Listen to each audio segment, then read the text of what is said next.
Thanks, Wes. And trainers from stateside are helping the people who help us here in the territory. The St. Croix Rescue and the Virgin Islands Fire Department all got a hand in on this one, and so too did Wes Small. Let's take a look.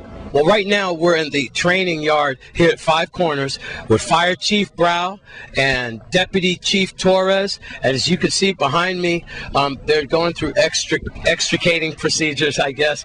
These guys are all going to clear it up. But I got to tell you, this is very important, and the training probably could not be enough. Safety on our roads means a lot, and the jaws of life and things like that. I'll let the Fire Chief talk about it because he's the professional. Fire Chief, what's going on with this demonstration today? Yeah, right now what we have here is we brought two instructors in from the States, and we're going through the extrication and confined space training. As the general public know, fire service is usually the first on the scene. And instead of us waiting for, St. Croix Rescue to get here on the scene, we're just getting ourselves involved and trained so we can be involved. And life-saving issue is the main key to our task. And now coming down to help with this effort here about extricating and training our firefighters is what is your full title, Mr. Pena? My name's Arnold Pena. I'm an instructor with American Emergency Response Training Company based out of Knoxville, Tennessee. All right. Is this your first time here in Paradise? It's actually my second time to St. Croix. I've done a class once before with these gentlemen doing some awareness training, so this is my second time down. All right. I guess you put in for this. Yeah. We kind of fight for this one. It's not really a draw and straw, so it's pretty nice. Yeah. Better than to go to Buffalo. That's right. Yeah, it beats West Virginia, that's for sure. Right. On a more serious note, of course, we're talking about saving lives. What are we watching right now? This is a tool station set up for the folks. They're practicing securing vehicles, so they're using different tools. They've got ratchet straps and come-alongs, and this is kind of looking at using a good, strong anchor. Ultimately, if this car was in a precarious situation over a cliff or off an embankment, then one of their first actions would be to secure the vehicle so that they could get on with the stabilization and getting somebody out of the car. And this is what you're talking about a confined, restricted area, huh? Most of this is a good possibility, yeah. There's always a chance. There's no telling what environment a car crash could occur in, so that's why these guys are training out here in the field. Obviously, we can't do the real thing, but trying to give them the tools they need so that they can keep people safe. That's it. Wow, it's really interesting to see how this, and thank God that you guys are here to help us save lives, because we do have a lot of hills and valleys in the Virgin Islands. St. Thomas a little more than us because we're more flat, but unfortunately we do have situations like that. So anything else that you'd like to add to the public? No, I think that's it. I think it's great. I'd want the public definitely to stand behind these guys. This is an important job that they do, and this is part of community safety, and the more support they get, the better off we'll be. So that's it. Here we are at Five Corners. It's all about your safety, my friends. I'm Wes Small for News Channel 8. Thanks, Wes. And we have more news after this program, plus your Virgin Islands lottery numbers. Stay with us.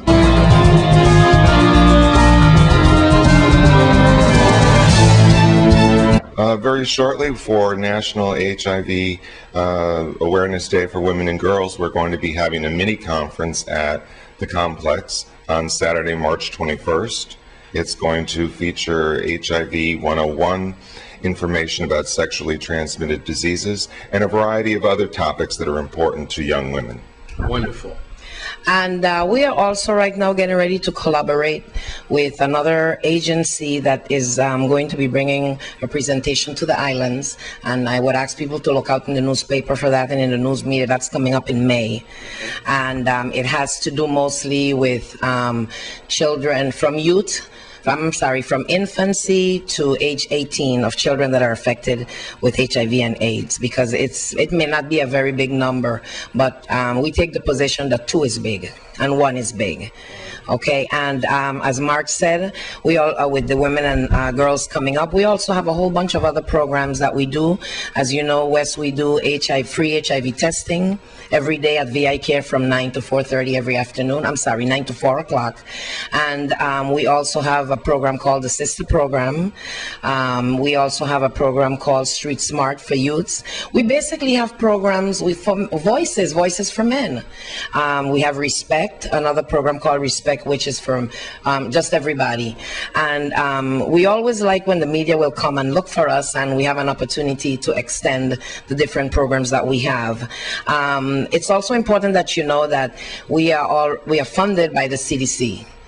And I am going to take advantage of this opportunity to tell you that There are many other things that we do for our clients. Take, for example, this situation with the meds. If we had fundraising dollars, sometimes we can help. But because we don't have any fundraising dollars, we are not able to help clients in many things that the HAPWA program and the CDC program do not cover. Like, for example, if we need to send somebody to Puerto Rico, we will pay for the ticket, pay for their stay, send somebody to accompany them, all these different things we have.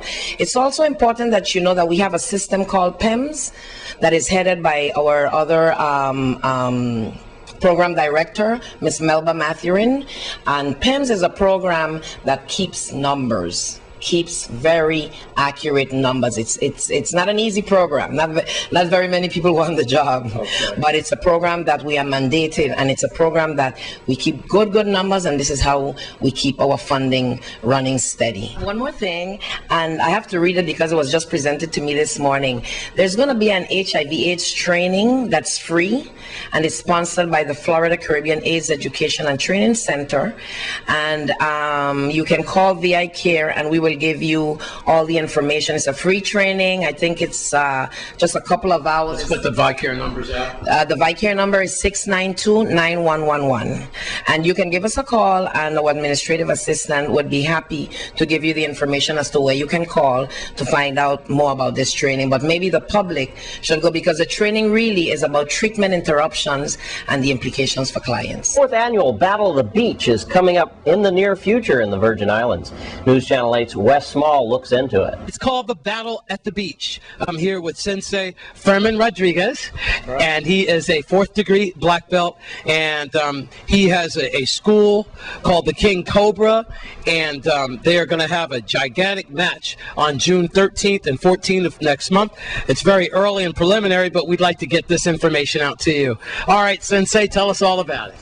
Good afternoon. Let me make a correction. I'm not 4th degree black belt, a 2nd degree black belt, but thank you for the honor. No problem. The tournament is going to be on June 13 and 14 of this year. I'm going to have a reception night on the 12th at Villa Morales. The tournament will be a good host school. We're going to have people from Puerto Rico, Santo Domingo, U.S., Virgin Islands, British Virgin Islands. We're expecting more than 125 competitors this year. And every school of the Virgin Islands will be participating on this tournament. So we encourage everybody to come over and sponsor the tournament. So. And how can we do that? How can people get in contact with you? Okay, right now they could call Fermin Rodriguez myself at 643-2265 or Fermin 1952 at yahoo.com or Miss Lynn Freaky. She's on the telephone book. I don't recall the number right now. But at the same time, they could call our school, King Cobra. Senator Nelson is part of our school. He's the headmaster. Austin James is also part of the school. So we're sponsoring this for all the martial arts of the Virgin Islands. Now, martial arts is a good thing, is it not? For exercise and so forth. A lot of parents are probably skeptical, I don't want my child to get into a violent type thing. But it teaches a lot more than that. It teaches self-defense and discipline. More, it really teaches discipline. Isn't that right, sir? That's correct. The martial arts is not to fight, like a lot of people were thinking in the movies or something like that. Yeah. But it's a self-discipline, self-respect defense that you have to develop. Develop the character of the individual, especially on the kids, honor and respect. And you don't use what you learn in the martial arts to fight, but also to defend more than anything else, and to perpetuate the legacy of our masters, which is the respect and the honor and tradition of the martial arts. Battle on the Beach, June 13th and 14th, Good Hope School. And like I said, with your permission, come back and talk about it News Channel 8 so we could check out your contest. Right. All right. Let's keep those kicks flying. I'm Wes Small for News Channel 8.